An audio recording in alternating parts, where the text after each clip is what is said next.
This is Dragon Ball Daima's episode 9, titled Thieves, which was very, very well named because lots of thievery happening in this episode. We got Pansy wanting to stay at a hotel after Goku defeats the Tamagami, and she gets her way, and that was very Bulma-like for me. I was like, all right, we already knew that she was basically Bulma with her tech wizardry.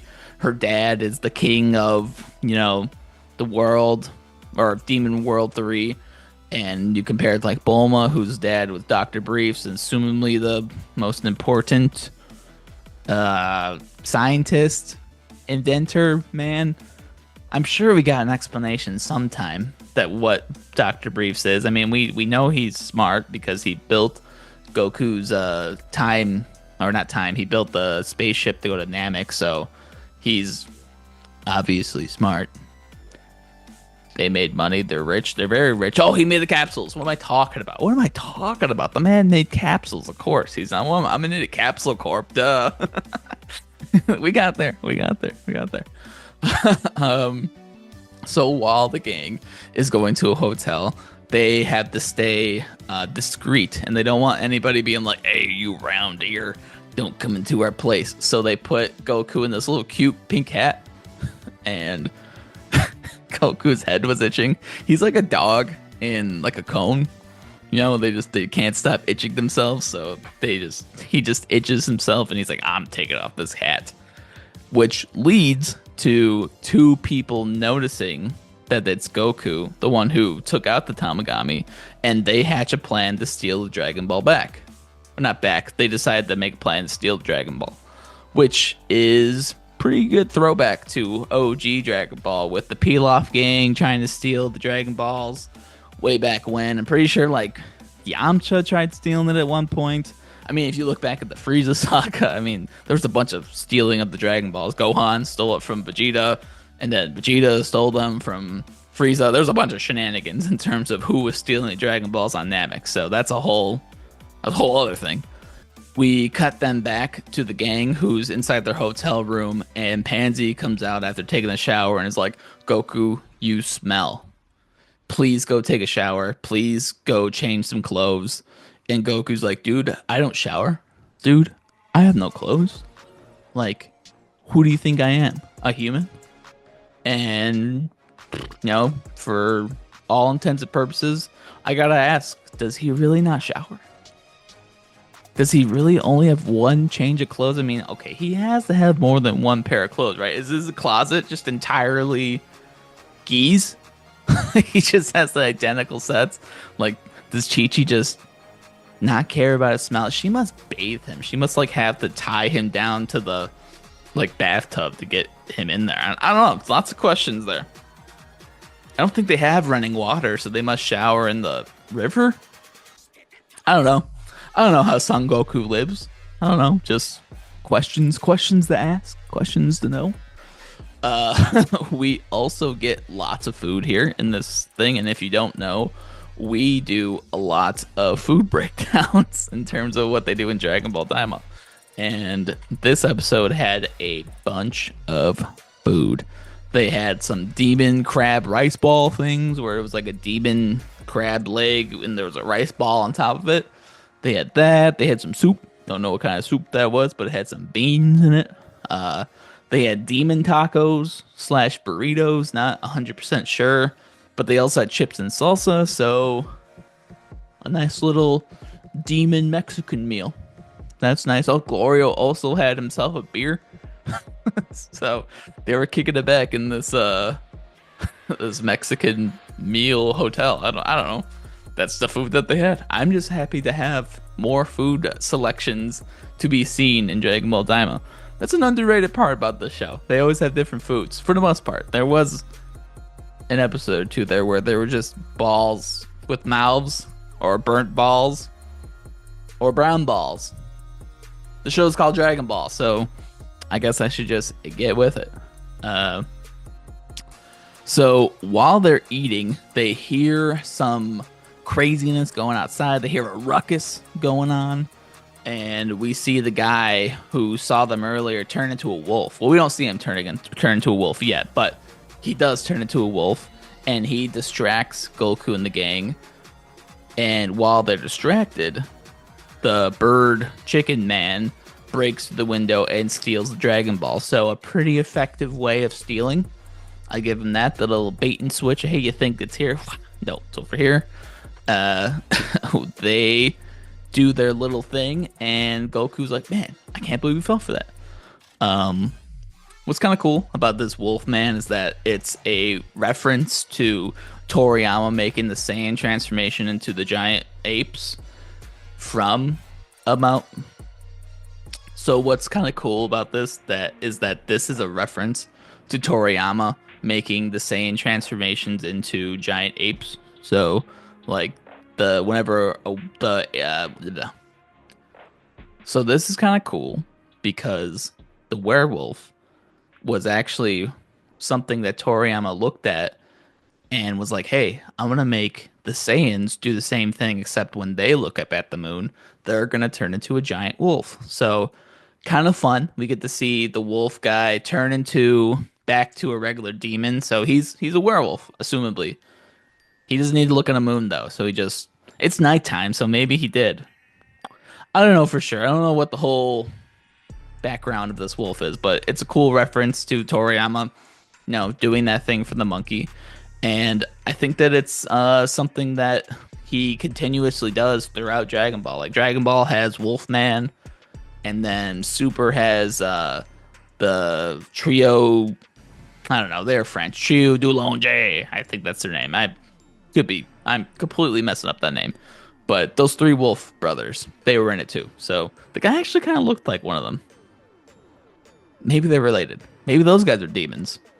I don't know. Either way, but we get to see a werewolf reference, and that is fun. Goku and these two guys play Keep Away. I have in my notes here that these two guys are Monkey in the Middle champs 5 years running, but I never played against an actual monkey. Goku, I don't know if Goku was just messing around, but he lets them kind of mess around with him a little bit, and then he gets the ball and is like, I'm going to beat you up. But then Glorio steps in, uses his lightning whip, and takes care of the bad guys. Does he kill them? Maybe. Definitely maybe. We don't know. They just kind of get sent off somewhere. So I assume one of them can... Well, yeah, actually, one of them can fly, so maybe he helps his friend. Or the other one just splats on the ground. Who knows? We don't know. We go back to the hotel room, and Goku says he's going to stay up and watch the Dragon Ball. He does not. He falls asleep almost immediately after, which is pretty hilarious. They wake up and they go outside, and I was so prepared for them to not have any ship left. And I thought the ship was going to be stolen or destroyed or something was going to happen to it, and nothing happened. So I was like, wow, what a change of pace. And then they cut immediately to Vegeta and his gang, and their ship got stolen. So, just couldn't escape a ship being stolen one time in this show. Hybis was unfazed and not surprised because he calls out Vegeta for beating up people in the club. And I will point out here, I did not have Bulma, I did not have Vegeta beating up people at a club while getting drinks for Bulma, something that I thought I would ever see in Dragon Ball, but, here we are. We also get to see Hybis talk about wanting to play the zombie game, where if you get bitten by a zombie and you turn into a zombie, you lose. I could only assume he's played this multiple times because there's apparently a lot of zombies. I don't know. Hybis is just so funny. Hybis is just... Nobody wants to match Hybis's freak. He just wants to play zombies. And also, Hybis just happens to have the third eye that Goma is looking for, which is like, what? Like, why do you have this? I'm sure that will come up later on, because we actually cut straight to Goma talking about the third eye and crashing out because he's like, how could Goku get this Dragon Ball? What are we doing? Are we just imbeciles? Maybe if I had the third eye, I would be able to do something about this. And, Hybis has it. So, womp womp. Goku and his little gang show up to Vegeta. And basically, Goku's like, hey, how's it going, guys? All right, we're leaving. We're going to go get the other Dragon Balls. hey Vegeta, if you want to go beat up Goma, you could do it. I don't care. And Vegeta's like, you're not really gonna leave us here, right? He's like, yep, sure, certainly am. We'll see you later. We'll see you later, punk. Just leaves. Vegeta calls him a fucking little rat. Like, what a crazy time. Vegeta's also crashing out. And he just decides to unleash all of his energy on the crackheads who show up, who were from the bar from the other night when he beat them up, and they decided to bring their whole gang. And Vegeta's fight was pretty cool. It was well coordinated. It was well choreographed. And I think if you compare it to like Goku's fight, it was way more refined. It was way more elegant, I would say, compared to Goku's, which is like kind of funny if you think about it, because Vegeta starts off as this very rough, and he just uses his power to overpower people, but he also has like elegance because he's the prince, and Goku is someone who uses technique, but he is very powerful in his own right and just beats up people. So it's kind of cool to see the differences between their fighting styles, and I think that was well laid out with what they did. We also get a BoJack Horseman cameo. I'm gonna leave that one in there. BoJack Horseman cameo. Hybis only got 2 chips in. He only got to eat 2 chips. He's very upset about that. I'm upset for him. He wanted to eat his potato chips, and Hybis should be allowed to eat as many potato chips as he wants. We then cut over to Marba as they are continuing to make the new Majin. We see Marba use a Cyberman seed inside of their little dip to make Majin Kuu, and kind of cool. Kind of call back to the Saiyan saga when Nappa pulled out his little sack of Cybermen that he plants, and then they turn into little green demon things that shoot white stuff out of their heads. Period. And we now get to see Majin Kuu. Majin Kuu is the new bad guy, the new Majin Buu villain in this Dragon Ball Daima. Not gonna lie, don't really like his design. Not a big fan of his design. It's pretty lame. I thought it would be a lot cooler, not gonna lie. I thought that it would be something way more interesting. I mean, you look at Cell, Perfect Cell, you look at all the Cell forms, you look at all the different Buu forms, you look at Frieza. I know I'm missing some other villains, but you look at those guys and you compare it to this guy. He's just basically a green Cyberman Buu because he has the same pants as Super Buu, so it's the same thing. Listen, I get it. It's the same way that they made Majin Buu, so how much different could he be? I would assume not just a Cyberman and a Buu put together. That's just my assumption, but they decided to go with that design. Let me know what you guys think of the design in the comments below. Dr. Rinsu decides to send Majin Kuu to go defeat a Tamagami, and that's kind of where the episode ends. We get to see what his power level is compared to Goku's, and if he can't defeat a Tamagami, then just how powerful is he? Because there's no way he could defeat Goku if he can't defeat a Tamagami. But that's episode 9 Dragon Ball Daima. You guys let me know what you think in the comments below. Do you like the design? Did you like what they did in this episode? Did you like Vegeta's fight? How do you feel about Hybris having the third eye?